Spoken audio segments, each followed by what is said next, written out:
Hey, I'm Nick from Hasty Bake and the Tulsa Grill Store, and this is What's Cooking Wednesday.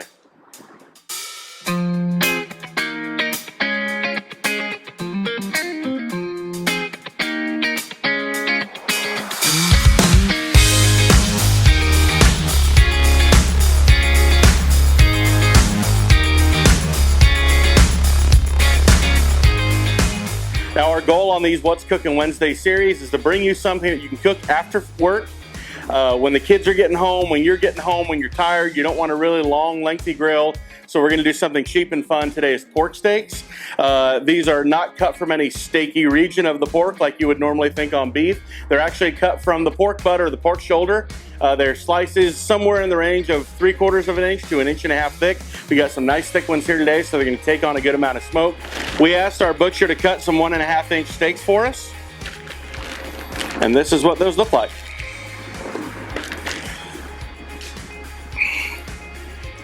Got a beautiful layer of fat on the top, cross section of the bone, it'll hold it together. Meat's very tender, got a lot of wiggle to it. These are going to be some really beautiful steaks. What we did last night was we brined these pork steaks. We used Meat Church's bird bath, which is a very low sodium, nice brine. It doesn't have anything that's necessarily dedicated to bird or to poultry, so it does work for lots of things, so we decided to use it on our pork. We also put into that, and I'm going to show you a cutaway of what it looked like, some oranges and some apples and some peppercorn in with our bath. And we brined these all night in a bowl in the refrigerator. Took them out this morning, rinsed them off, and put them in a bag to bring here. But because we had some apples and oranges, it has a nice kind of a fruity undertone. The peppercorns are going to add some nice kick to it, and it's going to go great with Heath Ryle's apple rub. All these look really pretty. You do have a bone cross section in some of these. As it cuts down the pork butt, the bandsaw is going to cut through the bone, and then eventually you'll pass up the bone and you'll have some steaks that end up being boneless. You just want to keep an eye out, because every now and then, like this one, you have a little tiny piece of bone that's left over. You're just going to cut it out when you're all done with the steak, but you want to be aware of it so you don't end up serving it to a kid or something like that. All right, now's the fun part. We're going to get to seasoning. We are using our favorite today, some duck fat. This is a great oil, really good rub. Doesn't end up being greasy, doesn't end up pooling. It's kind of an aerosol spray. It's going to add a little bit of moisture to the outside of these steaks, just enough to let our rub stick. We're going to go ahead and start off with a layer of honey chipotle. And the reason being is the rub that you put on first is the last thing they're going to taste. So you have a little bit of pop of that chipotle on the end, but they're going to be surprised by a nice bright apple bite on the front end. So we're going to start seasoning these up with a honey chipotle.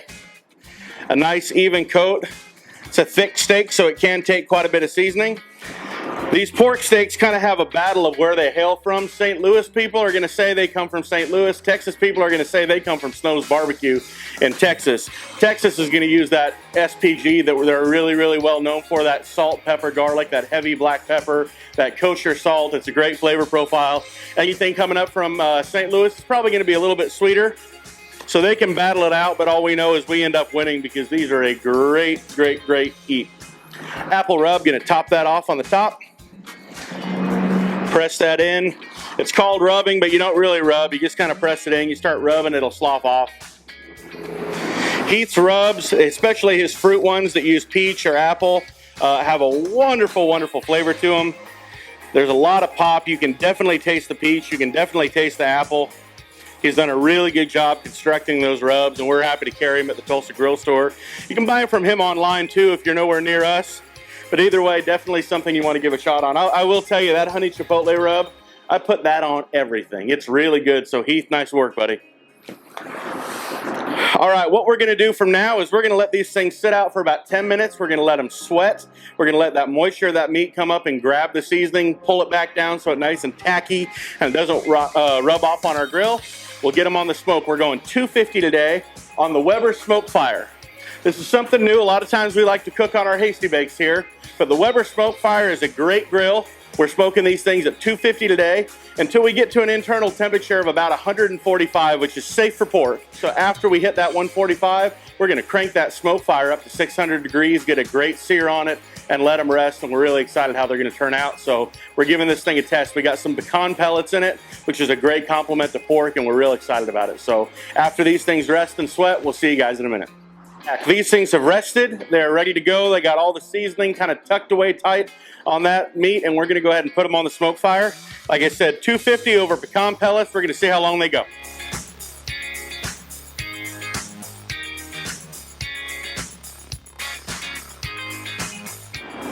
To make sure we keep these pork steaks nice and moist while they're inside this chamber, because smoke does tend to dry things out, we're going to go ahead and put together a mop sauce. What I've got right here is about 3 cups of water.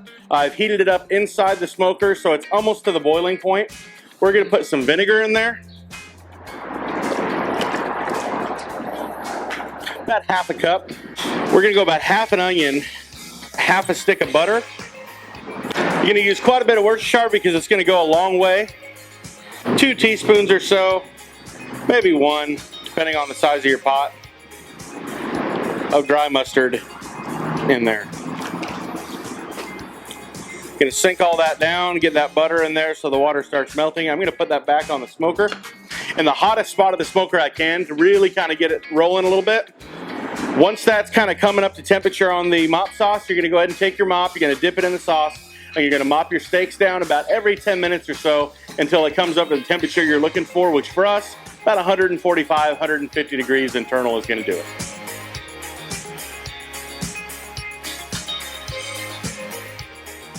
These pork steaks are just about done. We've smoked them to an internal temperature of about 150 degrees. I really want to get them up to about 170, but what I'm going to do right now is I'm going to pull them off, kind of like we're doing a reverse sear.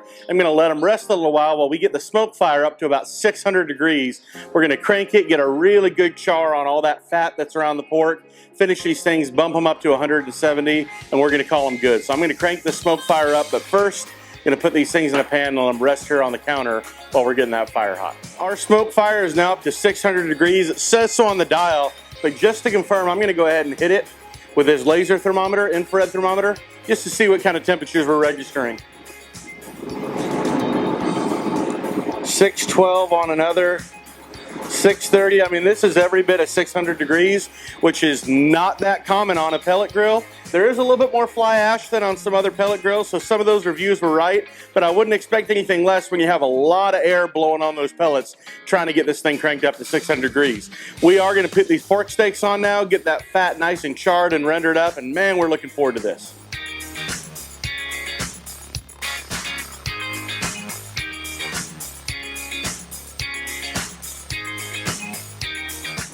Because this is a pellet grill, we can actually close the lid on it, unlike charcoal, and keep that temperature climbing because we're not having to use oxygen from the top to get that temperature up.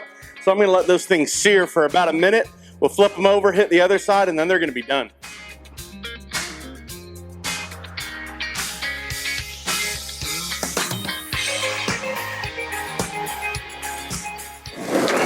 And these are done. We're going to go ahead and pull them off now.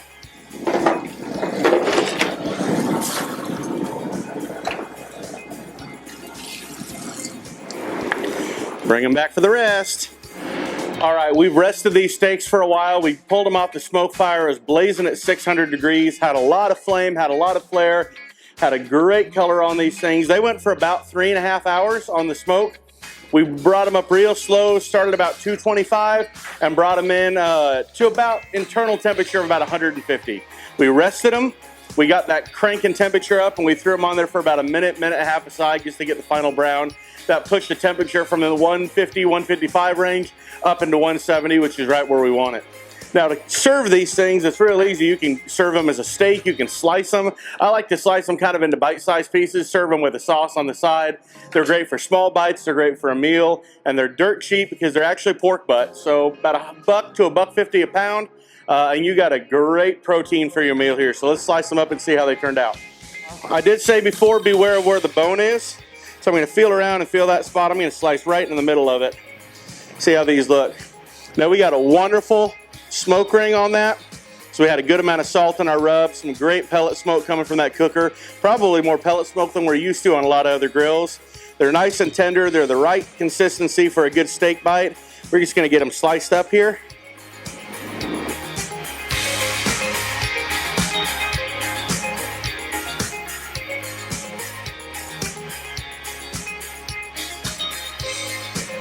That bark looks good, that color looks good. But more than the look, we're concerned about the texture. So are these pulling apart?